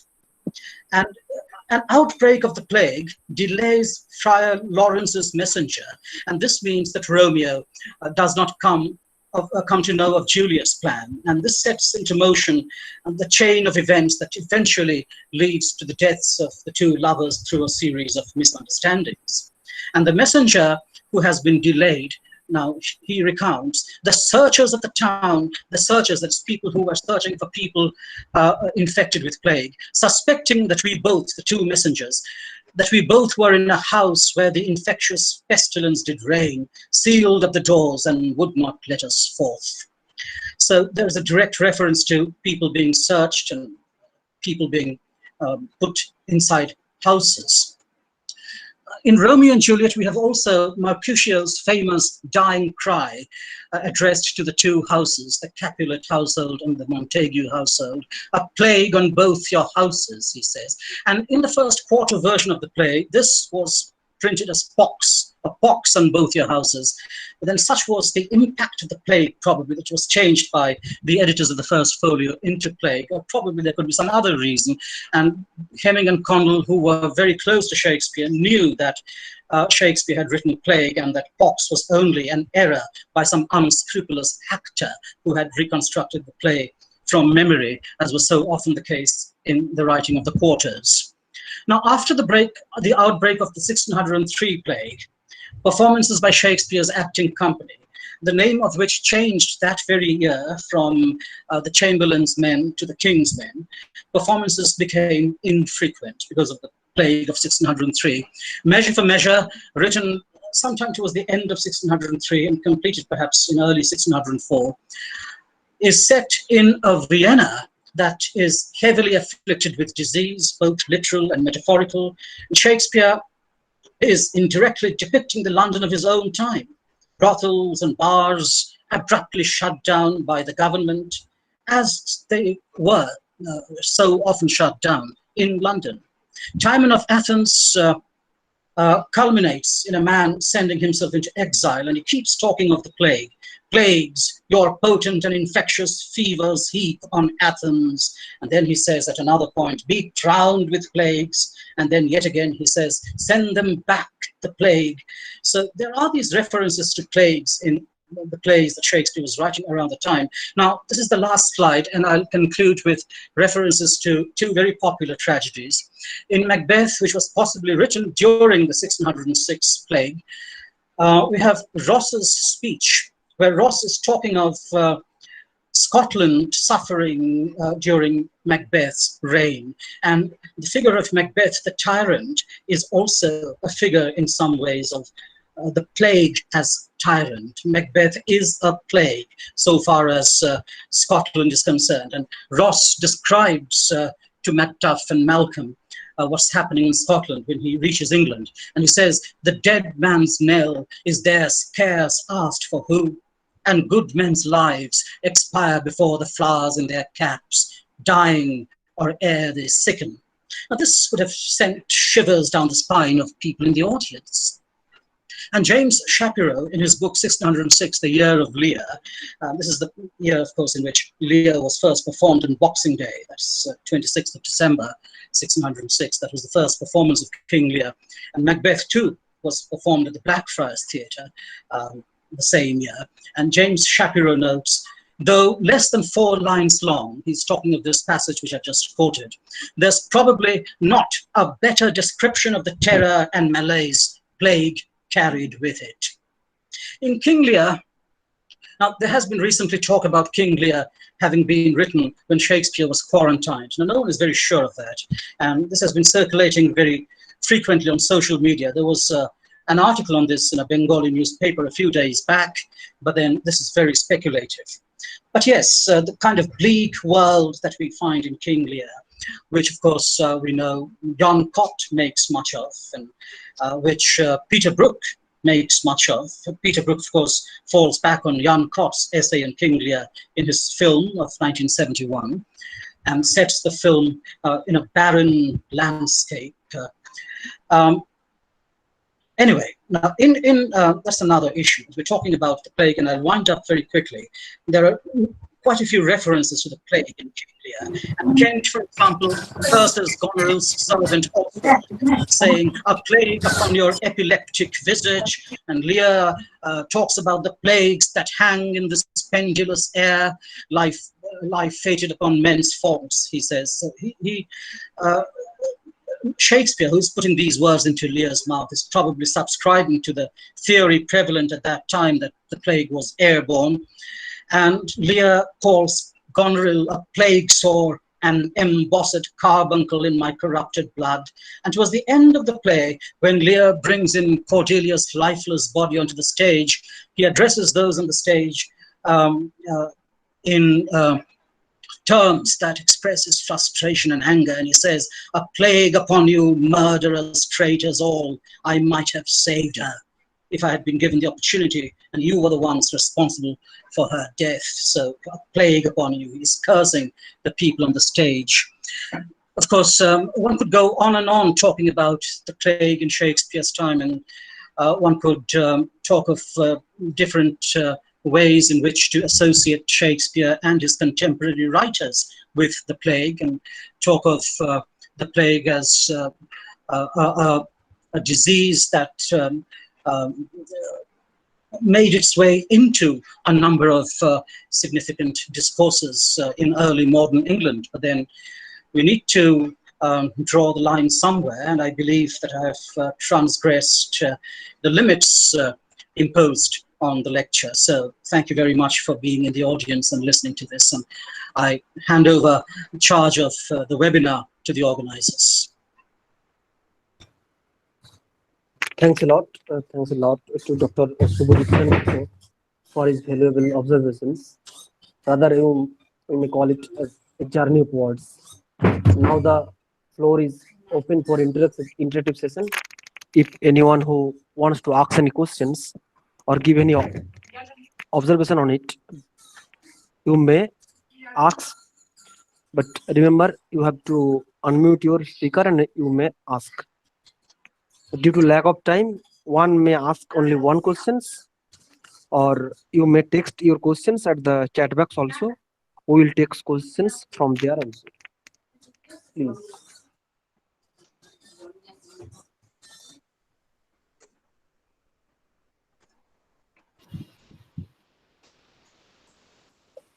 Can I take the opportunity of asking Shubhajit something? This is Amrit.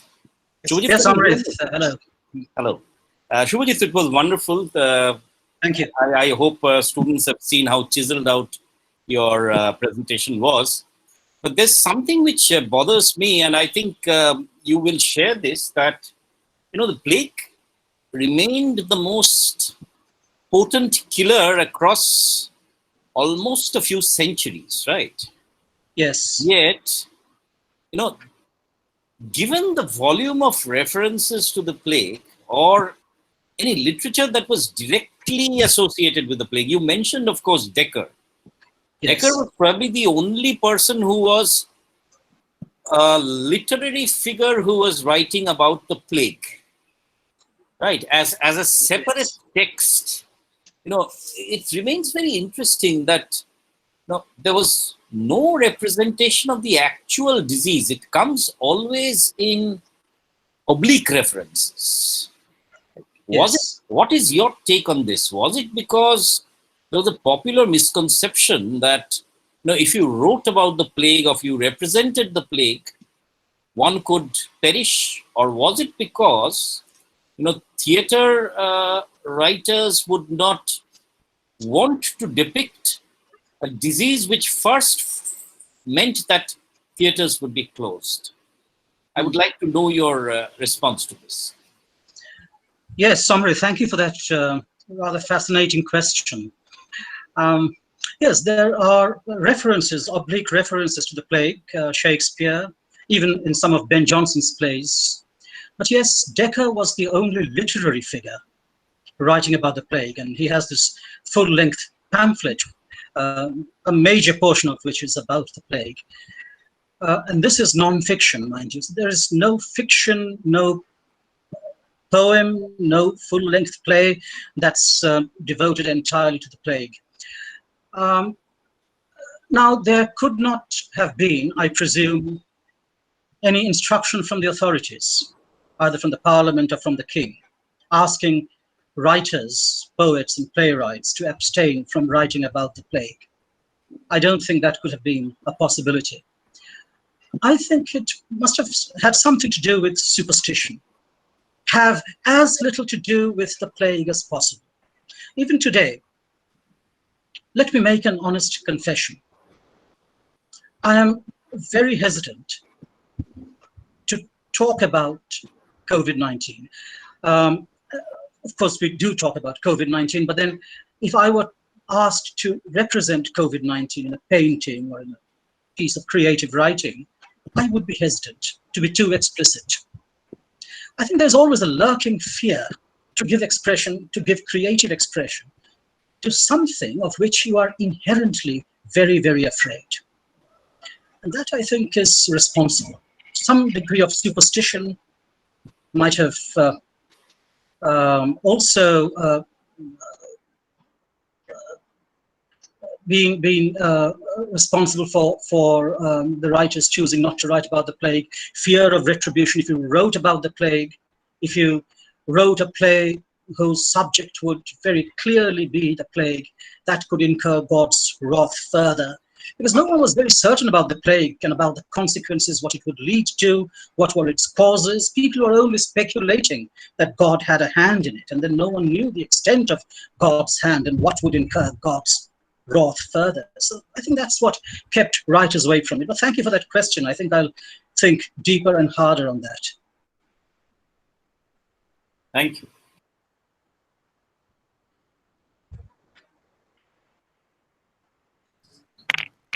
Is there any question? So can I say something regarding this?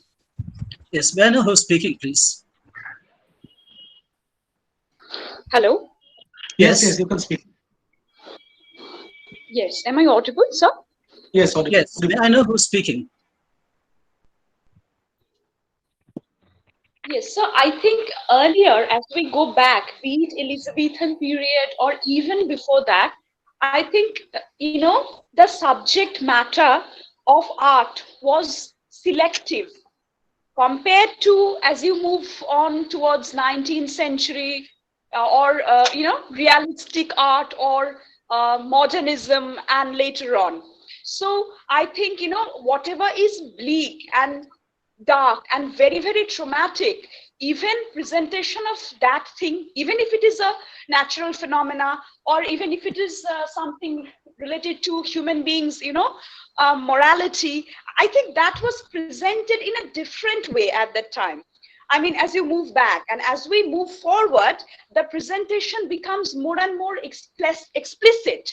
I mean, this is what I had to say in connection with what you were just discussing. All right, may I know who was speaking? Sir, this is Momita. Sorry? Okay, I'll respond to that. I think you're partly right. I'm not very sure of that because I hadn't thought this way before. Partly, I think you're right. You could be right. Remember what Feste sings towards the end of Twelfth Night. We'll strive to please you every day. So one of the purposes of drama was to please. And one couldn't really please people with a play on the stage that would have the plague or any other epidemic, any serious disease as its main subject. Of course, in plays, there are references to diseases. I think ague cheek is very significant in this respect in Twelfth Night itself. But then he's part of the comic underplot. So even when there are these indirect references to the plague, they are either not dwelt upon at length or they are lightly passed over. And sometimes, as in the case of ague cheek, maybe the tables are turned, so to speak, on the deadly quality of the diseases. And what we find is a kind of comic veil, so to speak, thrown upon that deadliness. I mean, that's my immediate response to the observation. There's just one thing which I would like to add to what Momita said. This is not really true in terms of visual culture, where you have far more significant and graphic representations of disease, and especially the plague, the bubonic, the buboes, actually. But that is something which... That's right. Yeah, that is something which is interesting that Momita suggests. And you suggested also that, the first casualty of the plague would be the theater. I'm sure you probably have mentioned that the theaters could be opened only when there were no plague cases for consecutively 10 days.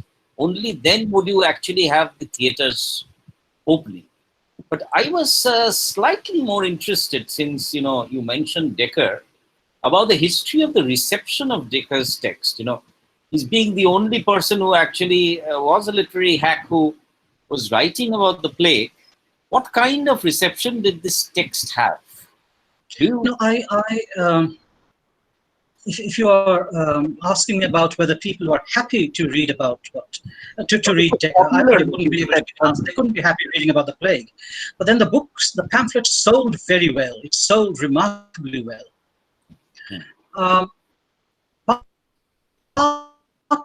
of the reason for that could be that it was not only about the plague, it was also about Elizabeth. Mm-hmm. It was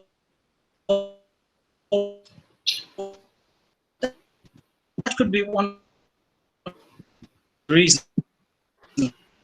had happened. But I'm not sure if people were happy reading the book, the pamphlet.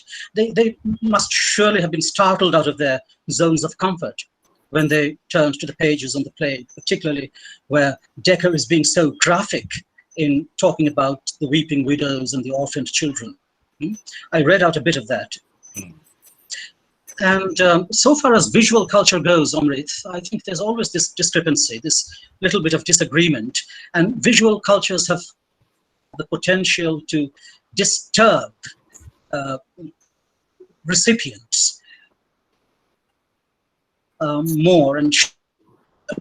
And in this context, I would speak of Nahum Tate's King Lear, which was performed in the 18th century, almost throughout the 18th century, where Cordelia doesn't die.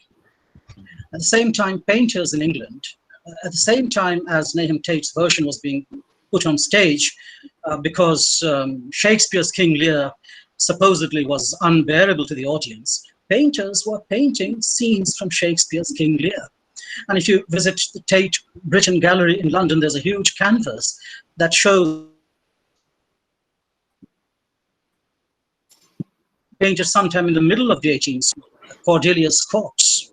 That last scene, Cordelia is dead. So as if Shakespeare's King Lear was annihilated from people's memory. But that's visual culture.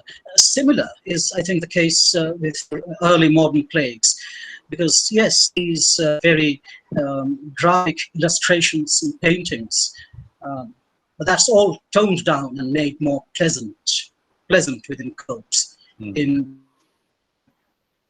the literary culture of the time.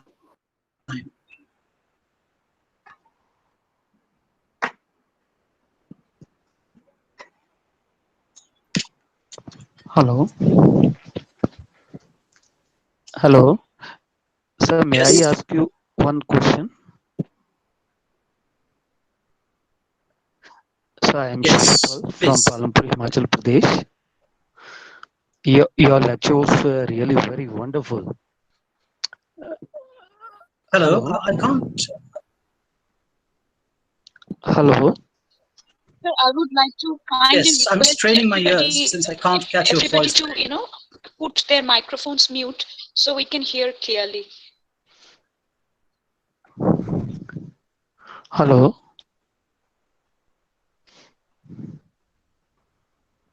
So your lecture was Hello, really yes. wonderful and pronunciation was really very good. Sir, I am Shishupal from Palampur, Himachal Pradesh. Thank you for that.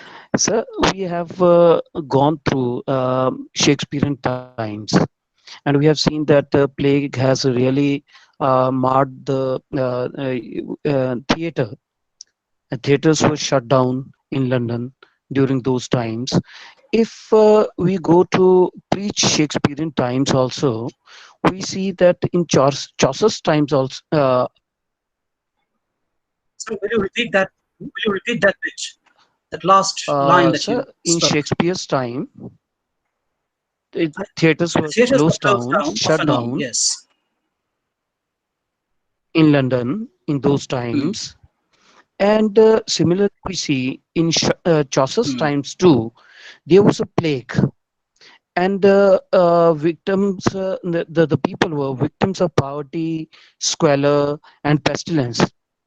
Even well-educated nobles, they eyed soap with suspicion, and learned physicians often forbade bathing as harmful for health, as it is almost written in various books. So England was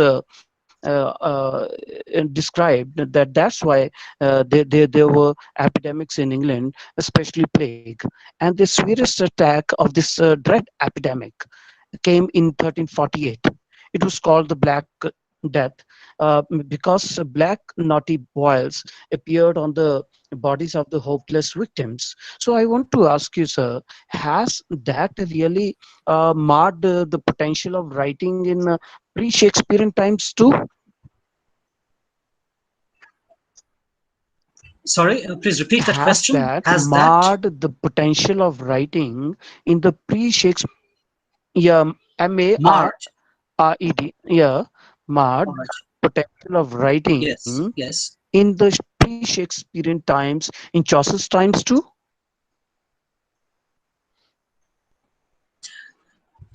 I never suggested that the plague Yeah, marred the quality of writing, even in Shakespeare's time.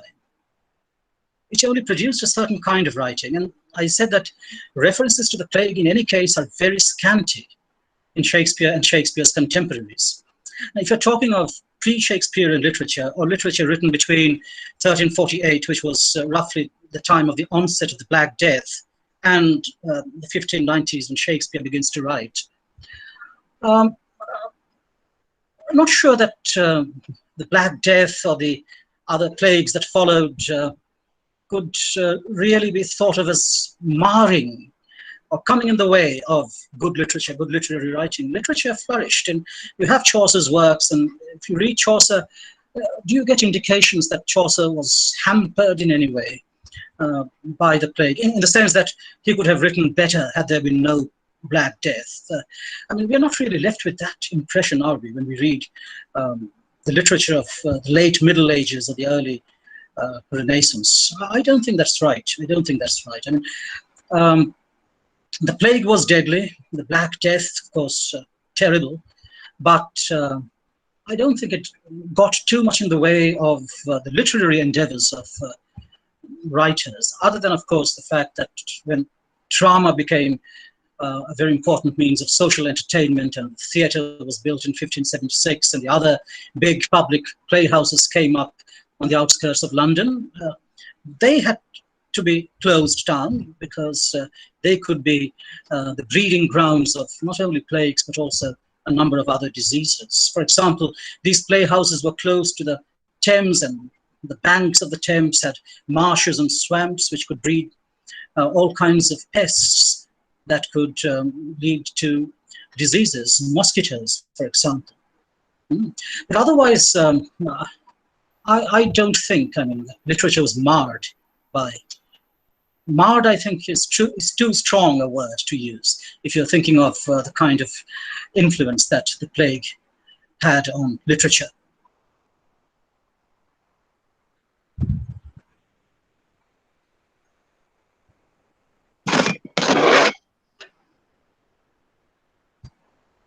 Is there any other question from anyone? Hello. Am I Yes, audible, sir? yes, you're audible. Sir, I'm Sushil. I'm very highly thankful for being here. I have one question, sir. It's been claimed that many modern writers have already predicted this COVID-19 in literature. Can you Like, be a little louder, please? yes, sir, yes, sir. Sir, it's been claimed that many modern writers have predicted already this COVID-19 in their writing, like Sylvia Brown and Dean Koontz.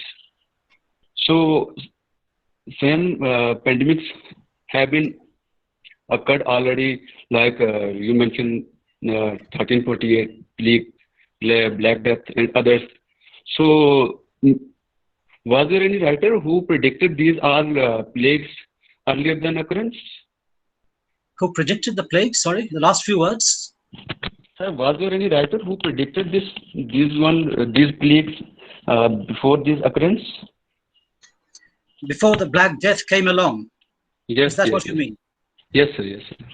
No, I'm not very sure. I'm not very sure that there was a prediction that there would be this Black Death. I'm not sure. I don't know that. But of course, I'll try to find out now that you've raised the question. I'm not sure of predictions. No.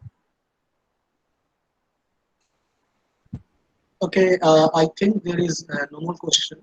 So But let once the plague came, there was no end to curses which people would heap on those that they didn't like, or those who were their enemies.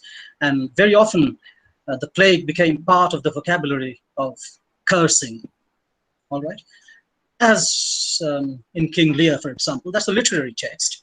Then, even in regular life, outside literature, the plague was often invoked in curses.